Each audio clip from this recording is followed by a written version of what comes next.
Hey Keith. Hey. Cameron McCormick. Nice to see you. Nice to meet you. I want to learn something about your golf game. So let's start with your current skill level. Well, I'm a 10 on paper. Yeah. And I play up to a 20 most of the time. Got it. And tell me about the missed shots that you experience. What's the biggest miss that that contributes to your round going south, where you start to make bogeys and doubles? Well, usually I can start out busting it out right, and then through the round, I can come over the top and go left. And then off the ground, I'm having a problem with topping it with a 3-wood. So got it. So we got three-way mess. Yeah. So we got tops in play.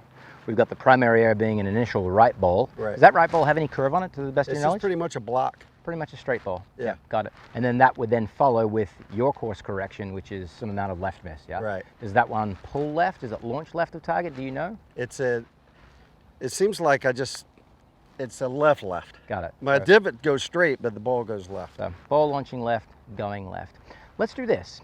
Let me watch you hit 4 or 5 shots. Okay. Do a really brief assessment. And then the objective here is I'm going to be able to help you understand what you're doing, number one, that contributes to the miss. Number two, I'm going to equip you with the knowledge such that using the ball backwards blueprint, that you can course correct on your own. So if all I've done is I've told you what to do, that'll work now. But if I have not only told you what to do, but I've also helped you learn how to self-assess, right, then you can translate that yourself on the range, even on the golf course, and course correct when you're out there using the ball backwards blueprint. Cool? Sounds good to me. Awesome. Are you aware of where on the club face you make contact? More than often. Out on the toe? Yeah. Okay, cool. We're going to spray the face. That'll give us good feedback on where that contact location is. Okay. Because oftentimes a directional miss that you describe and also a contact miss are interlinked, and solving one sometimes solves the other, but not always. But let's see. Nice. You can swing away when you're ready, buddy. Is that like you, or is that more late in the round? That could be more late in the round. More late in the round. Let's go again. There's the right miss. Yeah. And there's 3 different shots in a row. Thin one, indeed. And that's perfect. Outstanding. What a great shot. What a great shot. One more shot. And that's off the toe right. There's the toe right. So let's take a look at this. We got lots of toe contact. Okay. That's primary problem number 1 that we need to help go away. But primary problem number 2 is I still don't understand fully what your ball flight intent is. In a perfect world, what type of shot would you like to hit? I would like to hit it. I used to like to hit a little draw in there. Yep. Nowadays, I'd like to really fade it in just a little bit. Okay. Yes. Your swing sets up to produce much more fade than it does draw. Right. And so your mission map, or at least your choose your own adventure, is what then I coach to, and I help you self-coach towards that using the ball backwards blueprint. So what we know currently is that the ball is always going to launch where the face is aimed. Right. So shot number 1 that launched left and turned left, the face was left at impact. But yet 2 shots later, when the ball launched to the right, the face was to the right at impact. We're going to likely take away all the variability in face angle just by moving the contact. So mission map number 1 is we have to move this back here. I'm going to teach you how to do that, such that you're equipped with that ability to self-coach. In addition, what we must do is we must understand also that the ball's curving in a direction based on the difference between where that face is angled and the direction the club's actually traveling at impact. So this club head right now traveling at your nose, but the face angle being left of your nose, the ball's going to launch left of your nose and curve to the left. Right. Face angle to the right of your nose, club traveling at your nose, the ball's going to launch right and go to the right. Right. So in order for us to fade it, we need to be swinging to the left of target with a club face that's slightly open to the direction the club head's swinging, and that's going to be a baby fade time after time. Okay? Okay. Then what we've got to do is change that contact location. Okay. Let me grab a quick tool here and take you through what's happening to produce the club head, the club contact location. Okay. Be right back. Let's focus on what really matters. I'm Erica Larkin, Golf Digest Top 50 coach, and after teaching thousands of golfers, I've discovered most players are focused on the wrong target. Most golfers don't realize this, but every player has about 5 swing flaws. The key to improving isn't trying to fix them all, it's knowing which one to work on first. Because when you fix the right one, it creates this amazing domino effect that clears up multiple other flaws automatically. At Performance Golf, we use this cool process called the immersion method to find and fix your root swing flaw. This is a 48-hour in-person experience. You'll work directly with me or one of the other world-class coaches to fix the one thing that's been holding your game back. We'll keep our groups small at beautiful locations across the country, and the progress I see is incredible. Dennis, for example, dropped 8 shots after fixing his root flaw. How great is that? My golf game has improved by 8 to 9 shots. I'm starting to love the game of golf a little more. I'm not getting near as frustrated. Before the school, I was handicapped 26.6, slicing real bad to the right. Couldn't hit my irons flush. If this sounds like the breakthrough you've been waiting for, click below and see if there's a spot open. This could be the one thing that takes your game to that next level. So we can think of the swing as this hula hoop. It's orbiting around you.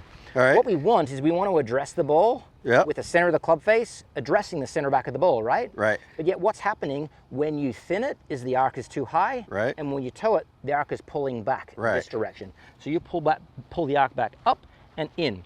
Now, if you took a video of yourself from down target line and you just watched the top of your head, you're a stand-up thin toe player. And so when you make this maneuver here, you're pulling the arc with your body coming up and in, and that's why you toe it. Right. So we have to create some sort of sensation using one targeted tweak that allows you to minimize the growing that you do, meaning gaining height in your swing. I'm going to provide you that here in just a second. Okay. In addition, the fastest and easiest way, like the lo-fi way, to shift that path to the left is to just aim your base to the left. Every fade player, in fact, John Rahm is a prominent example of that. If you go back and watch the footage of when he won at Palm Springs at the Amex, on the 18th hole, his target was the middle of the fairway. Where he aimed his body was the middle of the water left.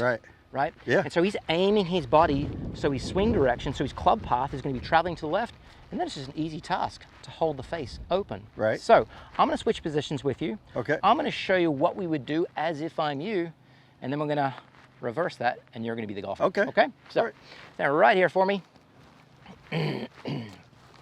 So what we know, what creates the toe contact, there's a growth change in your swing. That growth change can happen in the backswing or the downswing for you. It just happens in transition. Right. So what we're going to do is we're going to make practice swings away from the ball where we've shortened down on the club. And your targeted tweak is called the stinger drill. Okay. That targeted tweak is supposed to help you understand and feel a little bit of height change in the opposite direction, just so we're stable, because all you need to be is more stable rather than growing away. Okay. So we choke down on the club to down at the bottom of the grip, we hold it up over the ground, and then we feel in the downswing that we're lowering some amount to make sure that we get the arc back to the ground. Okay. In just a second, you're going to step in. You can do that once or twice. That's all it takes. And then you're going to try and apply that sensation to this golf ball. Okay. But when we apply the sensation to the golf ball, I'm also going to give you feedback that says, cool, now I'm left of our target line, which is that cell tower out there, and we're going to see that the path is shifted to the left, your face is open to the path, and it's going to be a baby fade out of the center of the face. Let's respray. All right. And do exactly that. In fact, I'm going to let you touch the ground first before we respray. Okay. You're now the player, I'm now the coach. So, you want to hit the choke up? Yep, beautiful. Take a normal stance. Okay. We're going to scoot back away from the ball, so you're going to make a divot right where my foot is right now. Okay. Cool. You're going to make a normal backswing, and then in the downswing, you're going to feel like you shrink a little closer to the ground, so you get that arc down close to the ground. Feel free to try and strike the ground. Cool. What did you just feel? I felt like I came down and I got through, actually. You feel like you accomplished a change in height that wasn't away from the ground, right? Beautiful. That's what we're going to try to apply to this ball right now. Consistency in shot shape is our project. Consistency in strike location is our project here. Okay, some amount of that soft sensation is what I want you to apply here. Right. Now, almost always, when a player demonstrates doing too much of something, they'd almost always shift the error to the exact opposite. Right. The beauty of this in the ball backwards blueprint is we can give ourselves evidence of that. And then I'm reliant on the human, and humans are great, the brain is great, to be able to find that middle ground. Can I borrow your club? Yep. What did you just see? I'll show you in just a second. I got closer to the Dang, middle. look at that. So the contact shift was from the low toe originally into the high heel. Right. So that tells us, that's proof positive that if we apply that targeted tweak, which is the stinger drill, in the right amount, we're going to find that center. Right. And we won't find the ground before the ball. Okay. Well done. Well done. Yep. I love to be able to brag on students that take one piece of knowledge and apply it, even if they over apply it. You did exactly that. Well done. Let's try it again.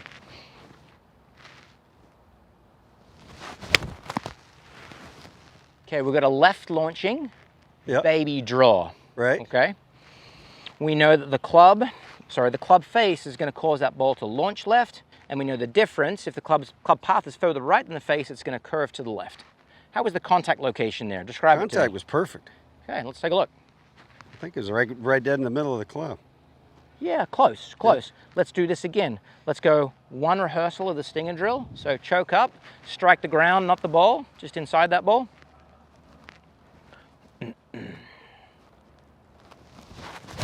Great. Approach the ball. I'm going to come back behind you here. Easy to give you a guide for aiming left. Just go ahead and tweak your body a little bit more left and hold the club at the end now, because we're actually trying to strike the ball as normal. Okay. All right, ready when you are. Kilos. What do we get? High heel contact again. Yep. Yep. Let's do this. Let's do a gap bridging step. Now I just want a rehearsal swing brushing the grass with some amount of that stinger drill sensation before this next shot. With the regular grip or? Regular grip. Yes, sir. Thanks. Nice. Let's drag a ball in there.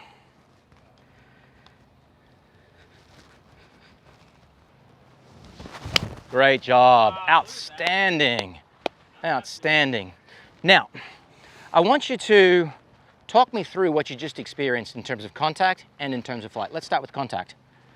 Well, when I was coming down to hit the ball, I was really concentrating on not standing up. So I was working on the choke up grill to get down to the ball. So my concentration was to stay down and hit through the ball. So, feeling like you're not growing away from the ground. Produce what contact location? Right. Dead in the center. We have targeted tweak number one. We're going to move that contact from the low toe up into the center of the face. You're going to start experiencing that flush contact that you want each and every shot. And we're going to do that by feeling like we're not growing as we're transitioning from backswing to downswing. That's step one. But now we need to take that really solid fade that you just hit, which is the ball flight intent, and we just need to launch it a little bit more to the left. Okay. How we do that is I just build some awareness for you as to where you're set up, such that we can launch it to the left. Okay. So it's as simple as giving you a target line here. I'm going to push this a little further forward so your club doesn't catch it on the follow through. And I'll check it from this side. Just a wee bit left. Okay, so that's our target line. That's where we want our ball to come down. In order for our swing, our club path, to be traveling to the left, I'm just simply going to allow you to aim that 5 or 6 degrees left of target line. So, before we strike this one rehearsal, feeling a small amount of that shrinking sensation that our targeted tweak in the stinger drill produced. One fluid swing, touch the ground. Beautiful. Okay. Just check that your body aim, meaning your feet, are aimed parallel to that stick, and away we go with our So should solid my fade. club face be lined up down the line? Just right where it is. Okay. Just parallel to your body. You're going to hold the face open. Great job. Great job. Okay, let's take a look at that contact. Ah, we got low heel Perfect. that time. We got low heel. Let's try another one. Stinger drill. Beautiful. Okay. Aiming left. Left launching fade. Outstanding. Perfect. There she is. That's amazing. I'll take 100 of those. Ah, nice. So we've moved our contact point from in the low toe into the high center of the face. That's going to give you more ball speed for the amount of swing speed that your strength is able to create, which is an immense amount of swing speed. Right. In addition, what TrackMan's going to show us there is that because simply we understood that we can aim the location to cause our ball to launch where we want it to, Right. that we've got a left path, but we've Right. got that club face open for your baby fade. Now, the secret sauce here isn't doing anything more, but it's also being able to carry this away so you can work this ball backwards blueprint yourself. So a question I always like to close with in lessons is I want you let's flip the classroom. I want you to be the teacher and for me to be the student, and take me through first what we're going to do to ensure that we're moving our contact area to the center of the face. All right. And then second, that second targeted tweak is how we can adjust our aim to make sure that our fade, rather than launching on target or to the right, is actually launching left of target. Right. Let's work through the contact first. You're my teacher, I'm the student, and I'm just gonna fly on the wall, I'm gonna listen to you. Okay. Teach me how we're gonna modify the contact. Well, first of all, what I want to do is feel like I'm coming down towards the ball and back instead of up. Awesome, there it is. That's all you need to understand. So when on the range or on the golf course, you experience that low toe, that thin contact, you know the targeted tweak to implement inside the ball backwards blueprint. Fantastic.